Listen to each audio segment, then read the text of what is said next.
Assalamualaikum everyone. This is Sumaya Sara from RSJ Education Service. Today I'm here with some exciting news. ইউকেতে bachelors and masters স্টুডেন্টের জন্য রয়েছে সুবর্ণ সুযোগ। এই পাস্ট টাইম যখন কোনো স্টুডেন্ট ইউকেতে ব্যাচেলার করতে যেত, তাকে সামহাও 5 বছরের মধ্যে তার কোর্সটা কমপ্লিট করে অ্যান্ড মাস্টার্স স্টুডেন্টদের 3 বছরের মধ্যে তাদের কোর্সটা কমপ্লিট করে বাংলাদেশে ব্যাক করা লাগতো। But right now UK government স্টুডেন্টদের জন্য অনেক ফ্যাসিলিটিস প্রোভাইড করতেছে। ফর এক্সাম্পল, এখন আর ব্যাচেলার্স আর মাস্টার্স শেষ করার পর দেশে ব্যাক করে আসা লাগবে না।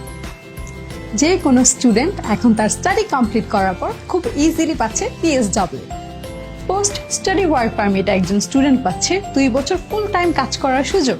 ইনফ্যাক্ট পিএসডব্লিউতে থাকাকালীন সময়ে একজন স্টুডেন্ট পাচ্ছে ফুল টাইম পার্মানেন্ট জব খোঁজার সুযোগ।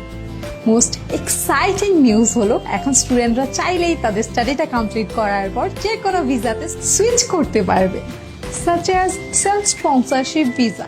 সেলফ স্পন্সরশিপ ভিসাতে একজন স্টুডেন্ট চাইলে সে নিজে স্পন্সর করে ইউকেতে স্টে করতে পারবে।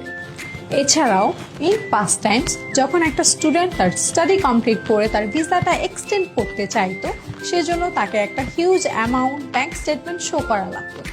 It's like 14,000 pounds.